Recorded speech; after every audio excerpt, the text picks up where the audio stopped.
উফ, এইবার এমন একটা দাও মারবো না যে কৃষ্ণচন্দ্র কেঁদে কুল পাবে না। কিন্তু সেটা একমাত্র সফল হবে যদি কৃষ্ণনগরের মন্ত্রী আমাদের পাশে থাকে। আরে ও তো মোহর ছাড়া আর কিছুই চেনে না, ওকে খবর দিয়েছি এইবার এমন একটা রাজামশাই, দাও মারবো না কৃষ্ণনগরের যে মন্ত্রী এসেছেন। ওকে ভেতরে পাঠিয়ে দাও। প্রণাম খাম্বাজ রাজ। এ কি রানীমা, আপনি? আমি তোমাদের কৃষ্ণনগরের রানী নই, আমার নাম ললনা। আমি হরেক রকমের গলায় কথা বলতে পারি। এটা আমার আসল গলা। ওরে বাবা রে বাবা রে বাবা, আপনি তো প্রতিভার জলজ্যান্ত রূপ। একে আপনি কোথা থেকে পেলেন খাম্বাজ রাজ? বেশ কিছুদিন আগে একটা যাত্রা দেখতে গিয়ে ললনার সাথে পরিচয় হয়। ওর ব্যাপারে সবকিছু জানার পরে আমার মাথায় একটা বুদ্ধি খেলে যায়। তাই আপনি আমাকে ডেকে পাঠিয়েছেন, তাই তো? একদম তাই। আমার একটা পরিকল্পনা আছে। ছলে বলে কৌশলে ওই কৃষ্ণনগরের আসল রানীকে কিছুদিনের জন্য বাইরে পাঠাতে হবে, আর সেই সুযোগে সেসব দায়িত্ব আমার ওপরে ছেড়ে দিন। আমি নিজের দায়িত্ব নিয়ে ললনাকে কৃষ্ণনগরের রানীর সমস্ত আদব কায়দা শিখিয়ে দিয়েছি। এখন শুধু আমি বাকি ব্যাপার নিয়ন্ত্রণ করব। এখন মহারাজ বাৎসরিক হিসেব নিয়ে ব্যস্ত, তাই রানীমা চলে যাবেন আর তার বদলে ঢুকবে ললনা দেবী। তাহলে আর দেরি কেন? আজ রাতেই বেরিয়ে পড়ো। আর যদি আমার পরিকল্পনা অনুযায়ী এগোতে পারো তাহলে কিছুদিন পরে তুমি হয়ে উঠবে কৃষ্ণনগরের রাজা। আমার কত দিনের আশা। চলুন তাহলে। হ্যাঁ চলুন, রাজবাড়ির বাকি ব্যাপার যেতে যেতে বুঝিয়ে দেব। রানীমা কিভাবে কথা বলেন, কাকে কি বলে ডাকেন, রাজবাড়ির কোথায় কি আছে সব।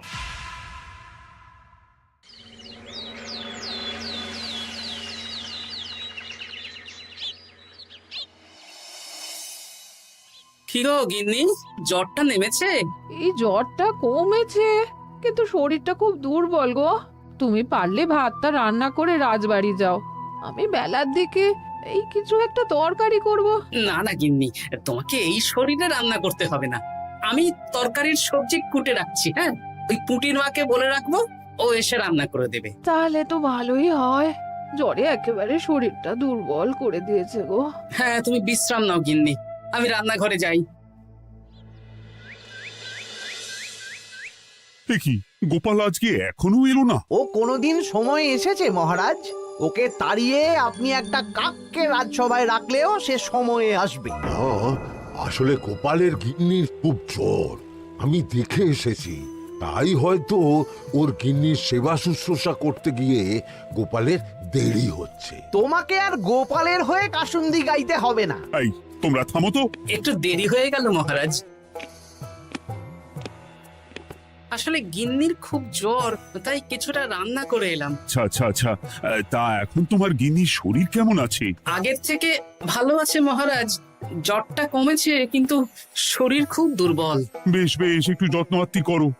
যাই হোক, আজকে সারা বছরের খরচের হিসেব আর আগামী অর্থনৈতিক বছরের প্রকল্প নিয়ে আলোচনা হবে। আলোচনা শুরু করা হোক।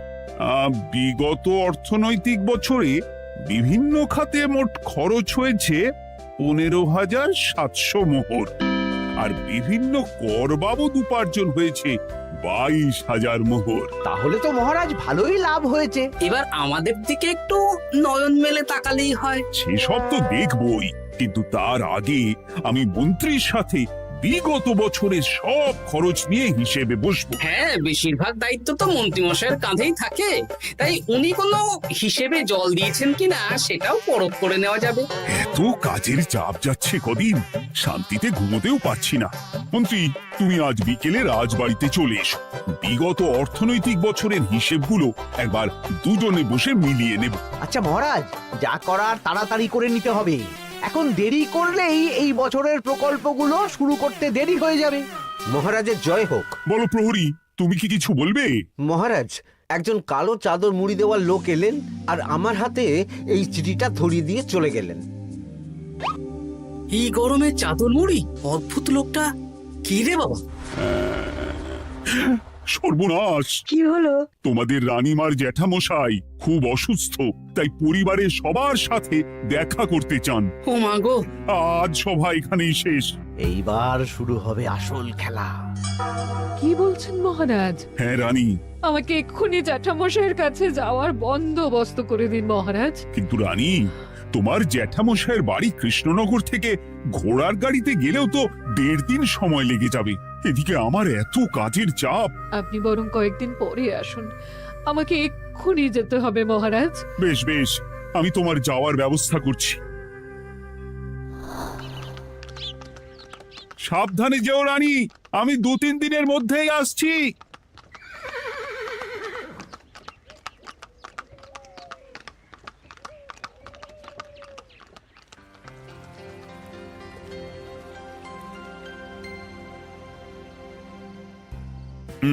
মন্ত্রী, বিগত অর্থনৈতিক বছরে আমাদের পাঠশালার উন্নতির জন্য কত খরচ করা হয়েছিল একটু দেখো তো।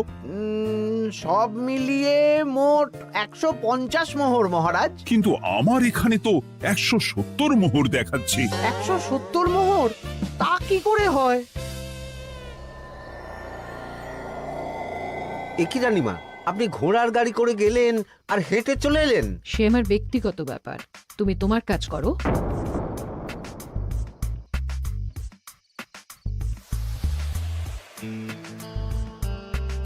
এ কি রানী, তুমি চলে এলে? আমার শরীরটা খুব একটা ভালো লাগছে না মহারাজ, পেটটা কামড়াচ্ছে, তাই সহিসকে বললাম ঘোড়ার গাড়ি নিয়ে জ্যাঠামশাইকে দেখে আসতে, আর আমি বাড়ি চলে এলাম। ও, সহিস এসে খবর দেবে, তারপর আমি আর আপনি দুজনে একসাথে যাব।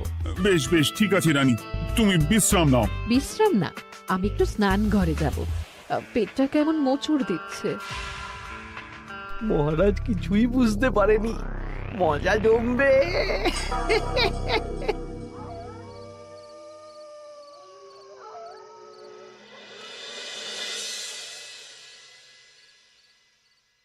এ কি রানী, তুমি তোমার সব গয়না গাটি বের করছো কেন? আমার আর এই পুরনো নকশার গয়না পছন্দ নয় মহারাজ, ভাবছি কালকে সকালবেলা এই গয়নাগুলো শ্যাকরাকে দিয়ে শহুরে নকশায় নতুন গয়না বানাবো। কিন্তু এগুলো তো তোমার সবই পছন্দের গয়না। কিন্তু মহারাজ, আমি ভেবে দেখলাম এই গয়নাগুলো সবই বড্ড ভারী গয়না, আমি শহুরে আধুনিক নকশার হালকা গয়না পরবো।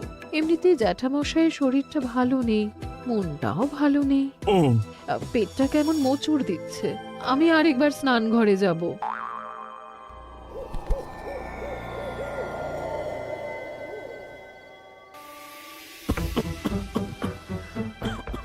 ওই তো মন্ত্রী মশাই এসেছে।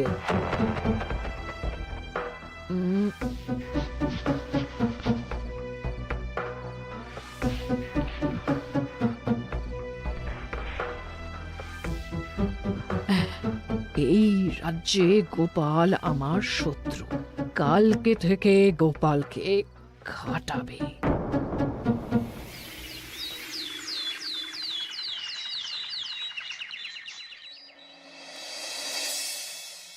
হায় হায় হায়, কি হলো রানী, কি হলো? গতকাল রাতে আমার সমস্ত গয়না চুরি হয়ে গেছে। হ্যাঁ? বলো কি প্রহরী? বলুন মহারাজ। গতকাল রাতে রানীর সব গয়না চুরি হয়ে গেছে।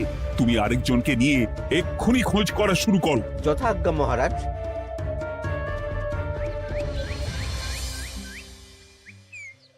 আমার সব গয়না চুরি হয়ে গেল, এবার আমি কি করব?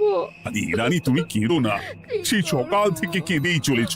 আমি তো প্রহরীকে খোঁজ করতে পাঠিয়েছি। এই সব প্রহরী কর্মচারী কাউকে বিশ্বাস হয় না আমার, আজ থেকে সবাইকে ছুটি দিয়ে দেব। কি বলছো তুমি? সবাইকে ছুটি দিয়ে দিলে রাজবাড়ির কাজ কে করবে? কেন? আমাদের সবচেয়ে বিশ্বাসযোগ্য সভাসদ গোপাল আজ থেকে রাজবাড়ির সব কাজ গোপাল করবে। কি বলছো? আপনি কি বলতে চাইছেন? গোপাল বিশ্বাসযোগ্য না? হ্যাঁ, গোপাল আমার সবচেয়ে প্রিয়, ওর চেয়ে বিশ্বাসযোগ্য আর কেউ নেই। কিন্তু কোনো কিন্তু না, বলবেন আপনার আদেশ। এক্ষুনি গোপালকে ডেকে পাঠান। যেমন তোমার ইচ্ছে। গোপাল, গতকাল রাতে রানীর সব গয়না চুরি হয়ে গেছে, তাও আবার ঘরের ভেতর থেকে। আমি চাই তোমার মতো বিশ্বাসযোগ্য লোকই রাজবাড়ির সমস্ত কাজ করুক। মানেটা ঠিক বুঝতে পারলাম না রানীমা। মানে আমি রাজবাড়ির বেশিরভাগ কর্মচারীকে ছুটি দিয়ে দিচ্ছি, তার বদলে রাজবাড়ির কাজ করবে তুমি। কিন্তু কোনো কিন্তু না, রাজসভার ভাড়ামো অনেক হয়েছে। এবার থেকে তোমার কাজ বাসন মাজা, ঘর মোছা, কাপড় কাচা, পুরো রাজবাড়ি ঝাঁট দিয়ে পরিষ্কার করা। এই সেরেছে। যাও, রান্নাঘর থেকে বাসন নিয়ে পুকুর পাড়ে গিয়ে বাসন মাজবে। এ কি গোপাল, রাজসভা থেকে সোজা পুকুর পাড়ে? এ কি হয়েছে নাকি? খুব হাসি পাচ্ছে না? হাসি তো পাবেই, নতুন রানীমা আসার পরে তোমার এই হাল করে ছেড়ে দিল। নতুন রানীমা? না, আসলে ঘটা বলতে চাইছে রানীমা তোমাকে নতুন চাকরি দিয়ে এই হাল করলো। ও যা হয়েছে ভালো হয়েছে, আমার পেছনে না লেগে নিজের কাজ করুন যান। কোথায় কি বলতে হয় জানিস না নাকি? অভ্যেস নেই তো, তাই মুখ ফসকে বেরিয়ে গেছে।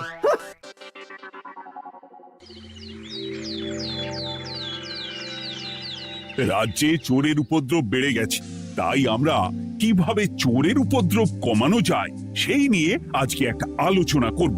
কিন্তু মহারাজ, রাজসভায় এখনো তো সবাই আসেনি।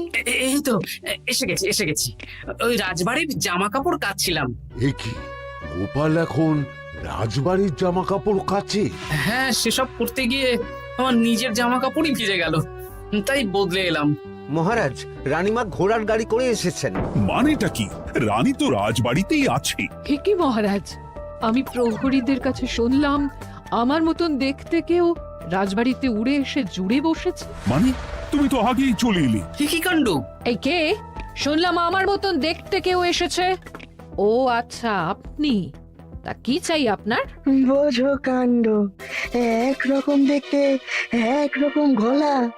এ বলে আমি আসল, ও বলে আমি। হায় হায় হায়, আসল নকল বোঝাই দায়। একটা নয়, দুটো রানী। আমার জ্যাঠামশাই একদম সুস্থ। এই মহিলা নিশ্চয়ই ভুয়ো চিঠি দিয়ে নিজের রাজবাড়িতে ঢোকার সুযোগ খুঁজছিল। একদম বাজে কথা বলবেন না।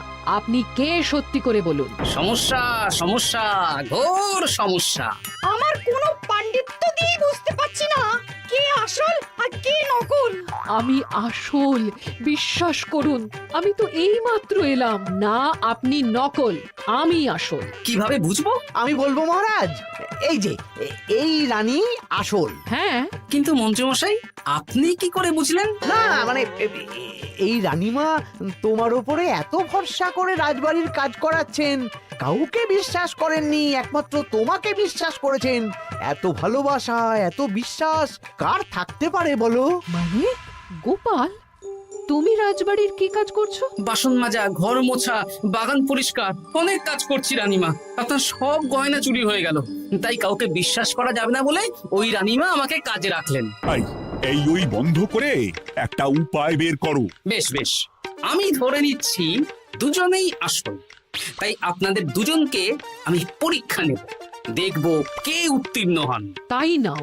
আপনারা দুজনেই তো সেনাপতিকে চেনেন, বলুন তো সেনাপতির আসল নাম কি? সনাতন সেন। আচ্ছা, আপনাদের বাপের বাড়ি কোথায়? বিজয়গড়। দূর গড়গড় করে সবই বলে দিচ্ছে, এভাবে হবে না, অন্য কোনো উপায় ভাবো।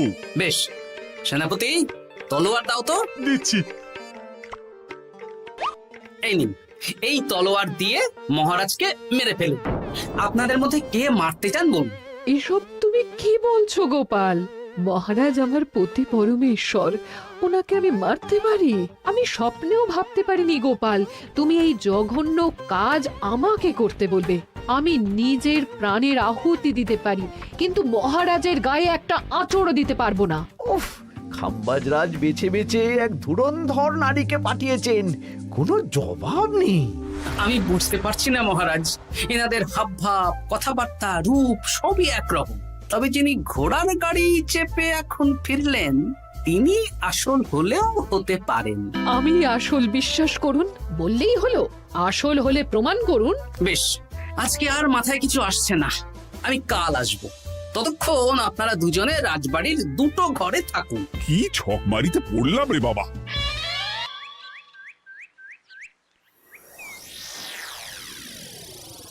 ললনা একদম তৈরি হয়ে এসেছে।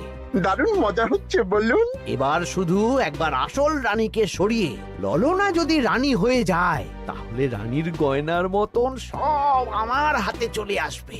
তারপর কি হবে? তারপর ধীরে ধীরে মহারাজকেও কায়দা করে সরিয়ে দেব, আর খাম্বাজ রাজ আর আমি এই দুজনে মিলে এই রাজ্য চালাবো। কি বুদ্ধি আপনার মাথায়।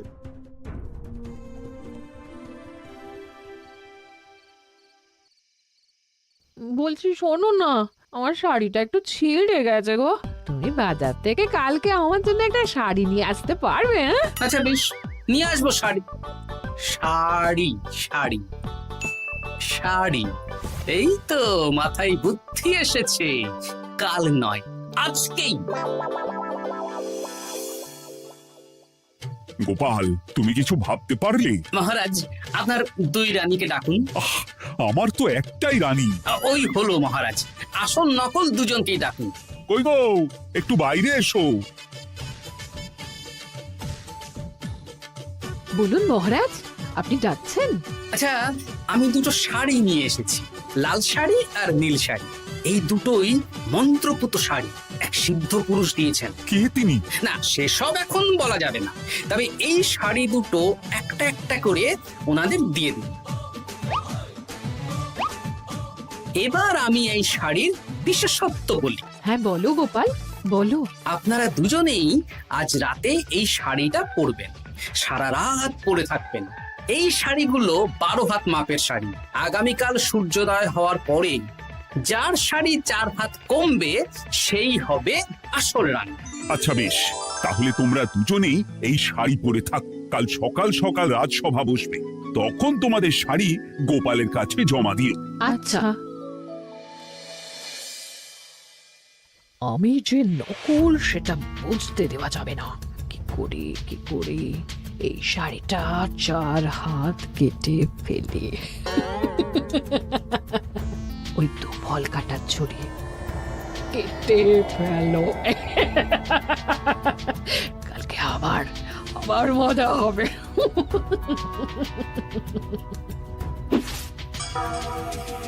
হে ঠাকুর, রক্ষা করো ঠাকুর, আমার শাড়িটা যেন 4 হাত কমে যায়। ঠাকুর রক্ষা করো।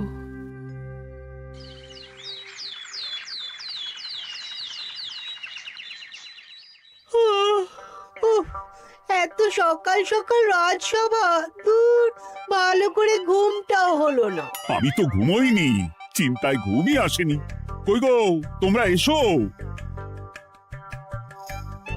এই নিন আমার শাড়ি, এবার মেপে দেখুন, এটা 4 হাত কমে গেছে। এই দেখুন মহারাজ, বিশ্বাস করুন আমি আসল, কিন্তু এই শাড়িটা সারা রাত পরে থাকা সত্ত্বেও 4 হাত তো দূর, 4 আঙুলও কমেনি। লাল শাড়িটাই ছোট মনে হচ্ছে। তাহলে তুমি আসল? উফ, বাবা, বাঁচা গেল। আয়, কে আছো? এই নকল রানীকে কারাগারে বন্দি করো। দাঁড়ান মহারাজ, বন্দি করতে হলে যার শাড়ি 4 হাত কমে গেছে তাকে বন্দি করুন। কেন? আমার শাড়ি তো 4 হাত কমে গেছে। শর্ত অনুযায়ী যে আসল তার শাড়ি তো 4 হাত কমবে না, আপনি ধরা পড়ে গেছেন নতুন রানীমা। এগুলো কোনো মন্ত্রপুত শাড়ি নয়, এগুলো আমার পরিকল্পনার প্যাচ। আপনি নিশ্চয়ই নিজেকে আসল প্রমাণ করার জন্য শাড়িটা কেটেছেন। না মানে, না না না, তাহলে কমলো কি করে? না মানে হয়ে গেল। সত্যি গোপাল, তোমার বুদ্ধির জবাব নেই। গোপাল, তুমি আমাকে বাঁচালে। এই যে নতুন রানীমা, চুপ করে কেন? ওকে আমি কারাগারে গিয়ে বেত মারছি, তাহলেই সব বলবে। বল, কে তুই বল? আসলে মানে আমার নাম ললনা, আমি যাত্রাপালা করি, অনেক রকম গলায় কথা বলতে পারি। কদিন আগে খাম্বাজ রাজ আর এই মন্ত্রী মশাই